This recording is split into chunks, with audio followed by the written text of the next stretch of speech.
I was in my room reading a book, Thin Red Line, when the mortars started coming down. Sergeant Horrocks ripped open the door and yelled, "Grab your guys and go to the motor pool. The whole battalion is rolling out." Holy shit, the whole battalion. This must be big. One by one, the strikers were rolling out of the motor pool, ready to hunt down whoever was fucking with us. Soldiers in the hatches of the vehicles were hooting and hollering, yelling their war cries, doing the Indian yell thing as they locked and loaded their weapons. As we headed north up Route Tampa, I was sticking out of my hatch behind the 50 cal, and I glanced over to the left side of the vehicle, at which time I observed a man dressed in all black with a terrorist beard jump out all of a sudden from the side of the building. He pointed his AK-47 barrel right at my fucking pupils. I froze. Then a split second later, I saw the fire from his muzzle flash leaving the end of his barrel, brass shell casings exiting the side of his AK as he was shooting directly at me. I heard and felt the bullets whiz literally inches from my head, hitting all around my hatch and making a ping, ping, ping sound. All of a sudden, all hell came down around us. All these guys wearing all black, a couple dozen on each side of the street, on rooftops, alleys, edge of buildings, out of windows, everywhere, started unloading on us. AK fire and multiple RPGs were flying at us from every single fucking direction. IEDs were being ignited on both sides of the street. I kinda lost it and was yelling and screaming all sorts of things, mostly cuss words. I fired the 50 cal all over the place, shooting everything. With RPGs still flying, our driver floored it, pedal to the metal, redlined the vehicle right through the ambush as fast as he could. Finally, we fired our way out of the kill zone and made our way to Bridge 5. We parked the vehicles there and dismounted. Then, after a couple minutes, we were told to load up and go back to where we got ambushed. I literally felt sick to my stomach. It felt like throwing up. My gut, my body, my mind, my soul, my penis, my balls were all telling me loud and clear not to go back. I was scared to death, but we had to go back. And we did.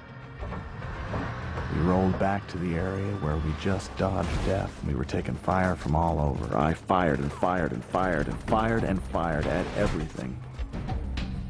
We were running low on 50 cal ammunition at this point. My platoon sergeant, Sergeant Horner, told me to reload the 50 cal with more ammo. He told me the ammo was strapped down on the outside of the vehicle, over on the right side. Why the fuck would the ammo for the 50 cal be on the outside of the vehicle? With my hands, I did the sign of the cross on my chest. Please God, I don't want to fucking die. And as my platoon sergeant laid down some suppressive fire, I got up out of the hatch, got my whole body completely out of the vehicle, and went over, grabbed a couple green metal boxes of ammunition. I was shaking, scared out of my fucking mind as I did this. Sporadic gunfire was going off. I was saying to myself, hurry the fuck up. Once I got back inside my hatch, I threw the ammo boxes down, reloaded the 50 cal. Thinking to myself that having the ammo located on the outside of the vehicle has got to be the dumbest fucking idea in the world. And whoever thought of that idea should be fucking shot. I saw a crowd of people suspiciously peeking around a corner at us. I pointed this out to Sergeant Horner. As he was shooting non-stop from his hatch, he told me to just fucking shoot him, and he briefly explained to me these people have no fucking business out on the street whatsoever. So I pointed the crosshairs right at him.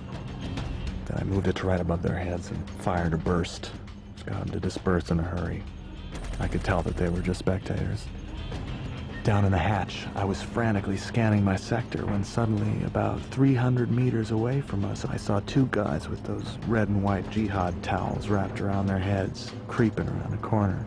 They were hunched down, hiding behind a stack of truck tires. I placed the crosshairs right on them and was about to fucking waste them. For some reason, I didn't pull the trigger. These guys were not dressed in black like the guys earlier, and from what I could see, they didn't have any weapons on them. Something told me I should wait for just 1, maybe 2 more seconds. Then I saw another guy come creeping around that corner with an RPG in his hands. As soon as I saw that, I screamed as loud as I could, "RPG!"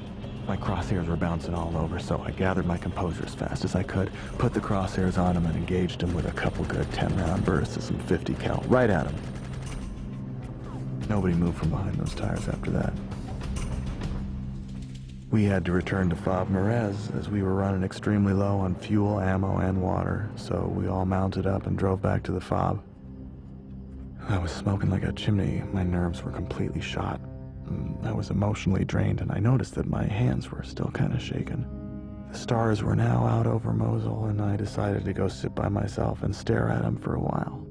I was thinking how I was lucky to be alive. I've never experienced anything like the fear I felt today. I thought about that guy who jumped out from the corner of that building with that angry look on his face when he pointed the AK at my head and pulled the trigger. Sergeant Vance saw me sitting by myself, and he came over and sat next to me. He asked if I was okay. I thought about that one for a second. I told him, I don't know. He bummed a smoke and said, "Are you sure?" I told him how I wasn't really in the mood to roll back out for another inning with these guys, and I also told him that I was kind of tripping out about how not everybody that I engaged today had a weapon in their hands, and that I wasn't really too sure about what happened to some of those people. Vance started telling me a little bit about his father, who'd been in Vietnam, and who had given him sound advice about situations like this.